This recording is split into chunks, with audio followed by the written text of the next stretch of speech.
Hey, so this is Dr. Allo. Welcome to this course. This is going to be an intense course. We're going to start with some common EKGs and some basic ground rules, and then eventually go on to more complicated EKGs. We're going to release a few EKGs here and there, and over time, whenever I find an interesting EKG, I will post it and discuss it. So first, before we begin, I'm a professor of medicine at multiple different universities in the land.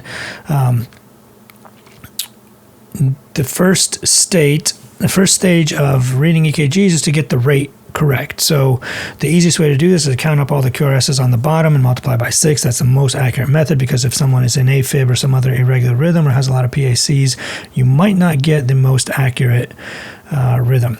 Next, look for rhythm. You want to make sure there's a P before every QRS, and if there's a QRS after every P, basically you want to know, is it sinus or not? Next, you want to look for access. You want to look at 1 and 2. If they are both up, you get 2 thumbs up. They are good. If 1 is up and 2 is down, they are leaving each other, which is left access deviation. If 1 is down and 2 is up, they are right and facing towards each other. That is right access deviation. If you're not quite sure, you can double check AVF for right access deviation, and we'll discuss that in a little bit here.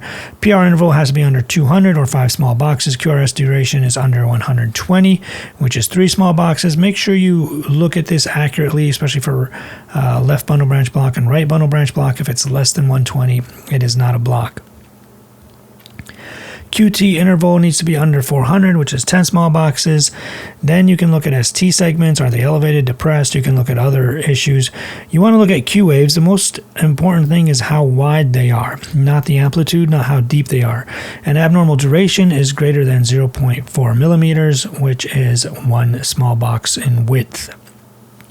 Then you can look at everything else and make sure you follow the criteria.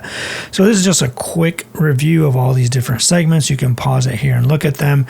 Everything starts off with the baseline, then the P wave, then the baseline again, which is the PR segment. You get the little Q if there is one.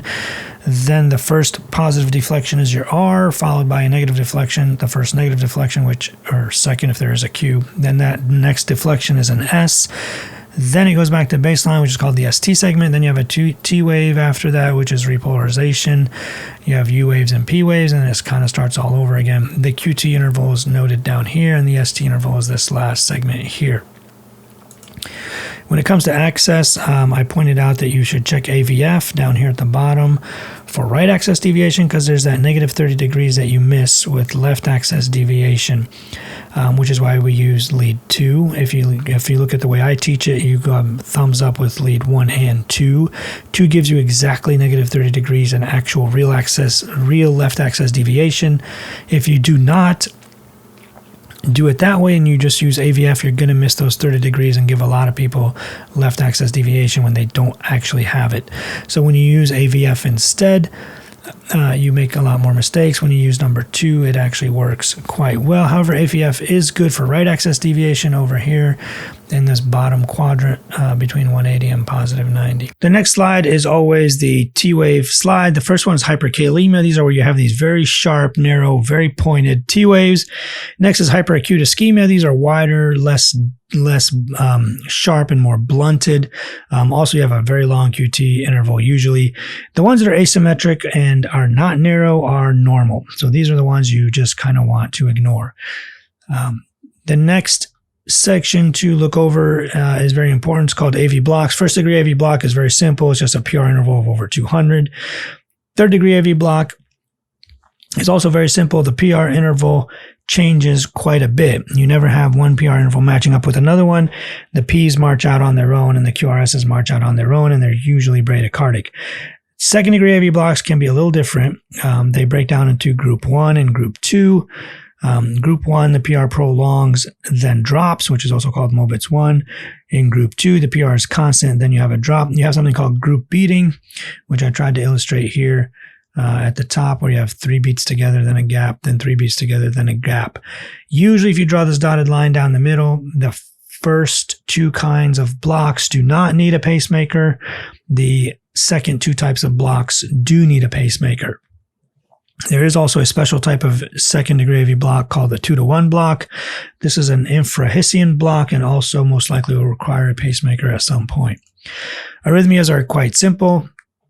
You can break them down into narrow or wide. The narrow ones are the SVTs, or above the ventricles. These can be almost anything. You have sinus tach, atrial tach, junctional tach, MAT and AFib, atrial flutter, AVNRT, and AVRT. The two that are irregular are AFib and MAT. So anytime you have an irregular rhythm, watch out for those. Obviously, AFib has no distinct P waves, while MAT has multiple different kinds of P waves. MAT stands for multifocal atrial tachycardia. The wide complex rhythms are either VTach or VFib, and or some kind of SVT, which is one of the ones noted here with aberrancy, or either a left or right bundle branch block. That's why they look wide, because they have a block. Here's the demonstration heart. You have the SA node triggers a signal, goes to the AV node, goes down the bundle of His, and then goes to the right bundle branch block and the left bundle branch block. There are two fascicles. On the left, you have the left anterior fascicle and the left posterior fascicle. Although some people don't believe in the fascicles, but there are at least two different areas or regions and pathways that cause two distinct scenarios on the EKGs. ST elevations are also important in the limb leads. Up to 1 millimeter is okay. On the chest leads, up to 3 millimeters is okay. However, any new elevation is not okay. Make sure you remember that. The shape does not matter in the limb leads. The shape definitely matters in the chest leads, and we'll go through a lot of those.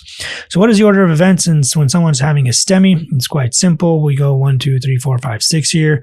First, you have these hyperacute T waves, which are these very wide, blunted T waves, which these happen too early before the paramedics get there, and that's why we usually don't catch them. The patient is not usually in the ER already, and hence we do not catch them. Number 2 are the ST segment elevations. These are very common. We'll see lots of examples of these. Number 3 are T-wave inversions. This happens a little bit later. Eventually, the T segments come down. The ST segments come down. The T waves can stay down for a while, and then eventually you get Q waves, which are usually markers of prior infarction or prior ischemia that is resolved or resolving. The other thing that I will point out is that STEMIs always evolve. If the EKG is changing or not looking exactly the same, you are most likely dealing with a STEMI. Graph paper is cheap and free, so just plaster the wall with graph paper. Keep checking serial EKGs and look at it, and if it keeps changing, then it's definitely STEMI. If they all look the same, it's obviously not a STEMI. This is your basic EKG. This is kind of the outline of where everything is. You got 1, 2, and 3, AVF, right and left, the inferior leads, and then the chest leads on this side. This is kind of the distribution of how everything goes, and the next slide kind of labels everything. These are your inferior leads. The lateral leads are in the orange. Septal/anterior leads are the septal-posterior leads are in this like magenta color. The blue ones are obviously anterior. The septal and posterior can also be similar to the anterior. They can go almost all the way down. So if we had to distribute these or label them in terms of blood vessels, you're looking at the CIRC, which is the lateral, the RCA is the inferior, the LAD is the septal and anterior. Now, one very important point about reciprocal changes: the inferior always reciprocates to AVLN1, anterior reciprocates to inferior, lateral reciprocates to inferior. The most important thing to note here is that nothing reciprocates to anterior. If you have anterior ST depressions that are acute or new, the patient is having a posterior MI. So please do not forget that. Ischemia gives ST depressions in almost all leads, especially V5 and lead 2. It's global. Ischemia cannot be localized. A lot of times people say, well, we got lateral ST depressions. Maybe he has lateral ischemia. No, he does not. the ischemia does not localize. You can't look at an EKG and say, well, it looks like he has inferior ischemia or anterior ischemia or lateral ischemia. No, ischemia is everywhere. The most important leads to look at are V5 and lead 2. They're the most sensitive and specific for ischemia. Like I said, you can't have inferior ischemia or lateral ischemia. It is global. If you see localized ST depressions, assume they are the reciprocal to an ST elevation MI somewhere else. So if you have like one in AVL depressed, look for an anterior MI. If you have the inferior leads depressed, look for an anterior or lateral MI. Just use your common sense. But definitely make sure you are looking out for this because it's really easy to confuse. Now, reciprocal changes, like I said, just to go over them again, inferior reciprocates to AVL1, anterior reciprocates to inferior leads, lateral reciprocates to inferior leads, nothing reciprocates to anterior. So what happens if you have anterior ST depressions? So depressions in V1 to V3 represent a posterior MI, all the way out to V4 even. They are not reciprocal changes. So make sure when you see that, you're not thinking, oh, this is ischemia or reciprocal change or something. No, nothing reciprocates to the anterior leads. This is a posterior STEMI or an RCA STEMI. So the vast majority of STEMIs, 80% are RCA, left main coronary artery, or LAD, or any left-sided. Is the other 20%. Now you can tell from across the hall what kind of STEMI they're having. If they tell you, oh, room 4 is having a STEMI, you can tell because you just look at the monitor, you look at the patient, how they're acting. They're usually hypotensive, bradycardic, there's a lot of arrhythmias, and everything's kind of slow. The LAD, everything is hypertensive, slightly tachycardic, they're in lots of pain, and their anxiety level is really high. Here's the diagram of the RCA and all of its branches. You notice that the SA node comes off the RCA, and so does the AV node. Hence, you have the electrical problems when those are an issue. On the left side, you have the LAD, which feeds the septal and the anterior wall, and then the circ, which kind of feeds most of the lateral wall. This is kind of another diagram overlapping the arteries over our EKG. So there's two kinds of heart attacks.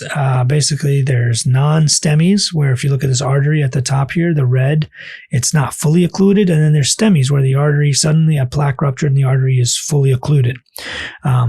The only answer to STEMI is get them to the cath lab, open the artery, or give them TPA and ship them to the hospital. STEMIs usually leave a Q wave. That's why I put a Q wave down there. Non-STEMIs is medical management, and you can cath them within 72 hours. Medical management includes all these medications here. You got aspirin, 325, clopidogrel or ticagrelor, enoxaparin or heparin. We don't use, and then beta blockers, statin, ACE inhibitors before discharge, and keep their hemoglobin above 10. Now, the above 10 part is not a hard cutoff because if the patient is chronically at 9, then you don't have to worry about it. So use your judgment here.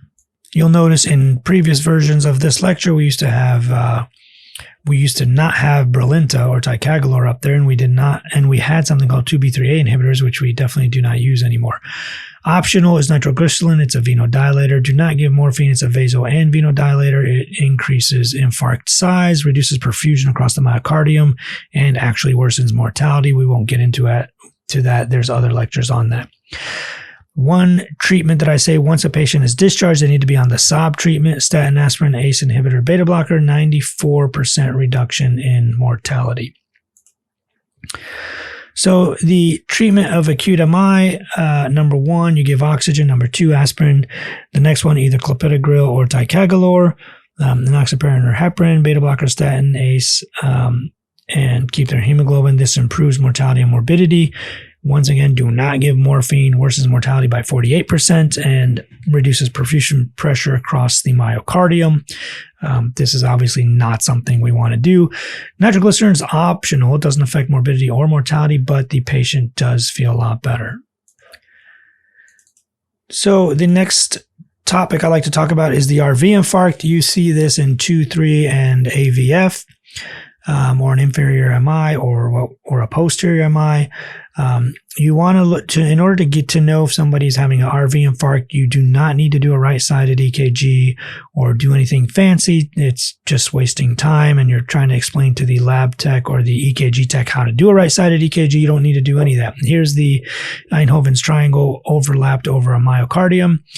If the ST elevation in 3 is greater than the ST elevation in 2, then it is an RV infarct. If the ST elevation is higher in 2, then it's an LV inferior wall MI. Don't mix this up. Don't waste a lot of time getting unnecessary testing.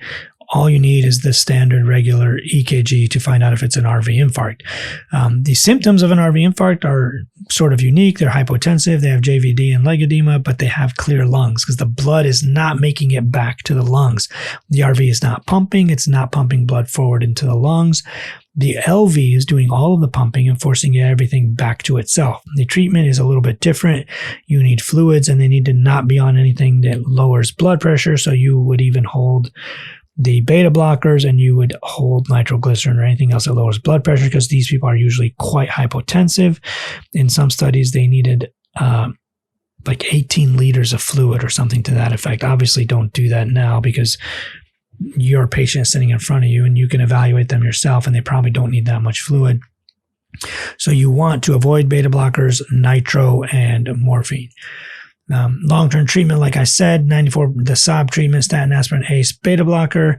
And with aspirin, you can say dual antiplatelet therapy, 94% reduction in mortality. Folks, it just doesn't get any better than that. Quick question here before we move on to the EKGs. ST depressions in lead V1 through V3 represent what? Reciprocal changes, posterior MI, ischemia, or a congenital abnormality. I'll give you time to choose the answer, but I hope after this lecture that everybody has chosen B. This is a posterior MI. It's not a reciprocal change, and it's not ischemia. So with that, we will close this section, follow along this playlist to go through the EKGs one by one.